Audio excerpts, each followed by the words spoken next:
हाय, hello सर्वांना. कसे आहात तुम्ही सर्व? आय होप की तुम्ही सर्व छानच असाल. तर स्वागत आहे तुमचं माझ्या आजच्या एका नवीन व्लॉगमध्ये. आणि आजचा व्लॉग खूपच इंटरेस्टिंग होणार आहे. तर व्हिडिओ शेवटपर्यंत नक्की बघा, कारण खूप साऱ्या गोष्टी तुम्हाला बघायला मिळणार आहे आजच्या व्लॉगमध्ये. तर सकाळीच मी त्यांचा टिफिन बनवून दिला होता. मी त्याला आज पोहे बनवून दिले होते आणि त्याची पोंगे खायची इच्छा झाली होती, पापड वगैरे. तर मग म्हटलं थोडं ठीक आहे, थोडे तळून दिले होते. आणि त्याच्यानंतर मिस्टरांची इच्छा झाली होती की हे सोयाबीनच्या वड्याचं काहीतरी बनवून दे मला. तर म्हटलं ठीक आहे. मग दुकानामधून सोयाबीनच्या वड्या आणलेल्याच होत्या, खूप दिवस झाले, तर त्या तशाच पडून होत्या. म्हटलं ठीक आहे, आज काहीतरी बनवून घ्यावं त्याचं. तर मग ते पूर्ण भिजू घातलं होतं गरम पाण्यामध्ये सोयाबीनच्या वड्या. आणि त्याच्यानंतर पूर्ण पाणी काढून घेऊन त्याला मिक्सरमध्ये बारीक करून घेतलं. आणि त्याच्यानंतर बेसन घेतलं होतं आणि थोडा रवा टाकला होता. आणि त्याच्यानंतर मग मी याच्यातनी कांदा टमाटर चॉप करायला घेतलं होतं.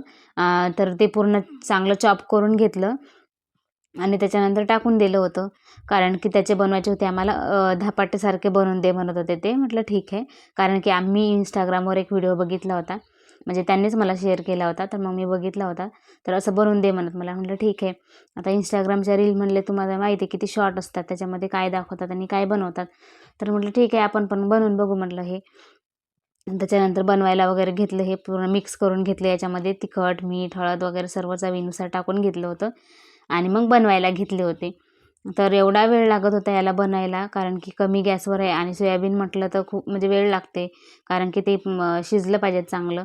तर त्याच्यानंतर तरी पण बनवून घेतले मी चांगले 5-6. पण टाईम होत होता त्यांना कामावर जायचा आणि नाश्ता वगैरे पण राहिला होता त्यांचा करायचा, आमचा झाला होता. तर मग मी असं पटपट करून घेतले होते 3-4, पण खूप वेळ लागत होते. त्याच्यावर म्हटलं नको म्हटलं हे झंझट आता, कारण की जास्त बनवून घेतलं होतं मी. म्हटलं नाश्ते पण होऊन जातात आणि दुपारच्याला पण कामं येतात. मग कारण मित्रां स्कूलमधून आल्याच्यानंतर तो पण खाईल म्हटलं थोडंसं 1-2. तर नको म्हटलं आता हे टेन्शन. म्हटलं मग मी काय केलं, डायरेक्ट त्याच्यामध्ये थोडंसं अजून बेसन ॲड केलं आणि डायरेक्ट पकोडेच करून घेतले. आणि पण टेस्ट खूप छान झाली होती याची. आणि सकाळी तर आमचं असं झालं होतं आणि दुपारी मग आम्ही अंघोळी वगैरे झाल्या होत्या, आमच्या कामं पण झाले होते बरेच. आणि मस्त बसलं होतं निवांत पायऱ्यावर आणि असं काहीतरी यांचं एन्जॉय चालू होतं मोमेंट. आणि तो जलजिरा खात होता, तर तो बघा कसा करत आहे त्याला. त्याला पण खायचं होतं त्याच्या ह्याच्यामधून. तर बघा किती छान. आणि तो देत नव्हता, थोडंसं जोरजोरानं आवाज करत होता, एकदम चिरकत होता. तर असे काही मोमेंट आम्ही मस्त कॅप्चर केले. थोडा वेळ अजून बसलो तिथंच, कारण की ऊन आलं होतं दुपारचं, तर उन्हामध्ये मस्त छान वाटत होतं. कारण आता कसं थोडंसं म्हणजे आभाळ पण येत आहे 2-3 दिवस झाले, तर थोडं वातावरण पण थोडं थंड थंड झालं होतं. तर त्याच्यामुळे मग आम्ही बाहेर बसलो होतो मस्त दुपारच्या टायमाला. आणि मग 4-5 वाजता म्हटलं काहीतरी, कारण तीळ उरलेले होते त्या मकर संक्रांतीचे, तर म्हटलं त्याचं काहीतरी बनवून घ्यावं. तर आता मग तिळगुळ तर खाऊन झालं होतं. म्हटलं आता लाडू वगैरे नाही बनवत. मग मितांश म्हणत होता मला वडे बनव मम्मी याची तिळाची. म्हटलं ठीक आहे. त्याच्यासाठीच हे प्रिपरेशन करून घेत होते मी अगोदर. कोलपाटाला मस्त चांगलं तूप लावून घेतलं. गूळ सर्व बारीक खिसून घेतला होता मी अगोदरच. आणि मग त्याच्या कढईमध्ये थोडंसं तूप टाकलं आणि त्याच्यानंतर गूळ टाकला. आणि तुम्हाला जर पाणी टाकायचं असलं तर एखादा चम्मच छोटावाला तुम्ही पाणी पण टाकू शकता, पण मी पाणी नाही टाकलं, कारण का माझा गूळ थोडासा चांगला होता, म्हणजे मी पूर्ण चांगल्या प्रकारे मेल्ट झाला होता. आणि मग त्याच्यानंतर हे आपले तीळ थोडेसे भाजून घ्यायचे, थोडेसे जास्त नाही, एकदम कमी भाजून घ्यायचे. आणि मग ते त्याच्यामध्ये टाकले आणि हे गरम गरम राहते ना, तर ते लगेच त्याच्यावर कोळपाटावर किंवा तुम्ही कशाला ज्याला तूप लावलेलं असलं ना त्याच्यावर लगेच टाकायचं आणि लगेच त्याला प्रेस करायचं. आणि मग नंतर थोडंसं काही सेकंदांनी असं बेलण्याने पूर्ण लाटून घ्यायचं, पोळी सारखी. आणि त्याच्यानंतर 2 मिनटं थांबायचं आणि लगेच मग त्याला चिरा पाडून घ्यायचा. नाहीतर मग 5-6 मिनटं झाले की मग तो खूप कडक होते, त्याच्यानंतर मग ते चिरा पाडायला खूप तकलीफ होते. त्याच्यामुळं मग मधातच पाडून घ्यायच्या. आणि बघा किती छान प्रकारे तिळपट्टी तयार झालेली होती आणि खायला पण एकदम मस्त लागत होती, टेस्टला पण. आणि बघा किती कुरकुरीत वाटत होती.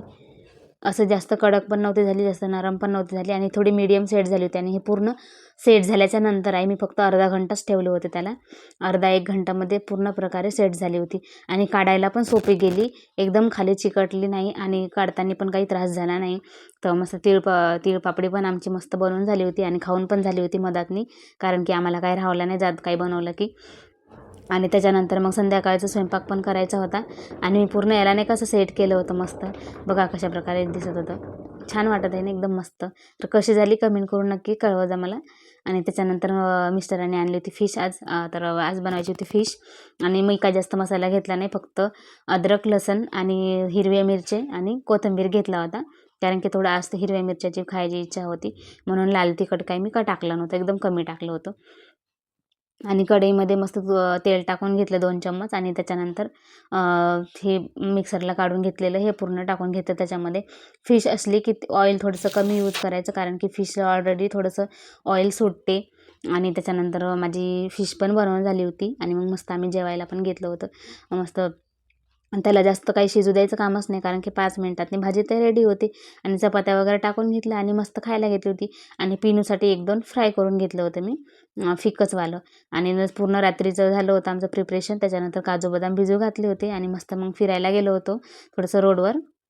तर असा होता आजचा व्लॉग. तर कमेंट करून नक्की सांगा कसा झाला ते, आणि व्हिडिओ आवडल्यास नक्की लाईक, शेअर, सबस्क्राईब करा.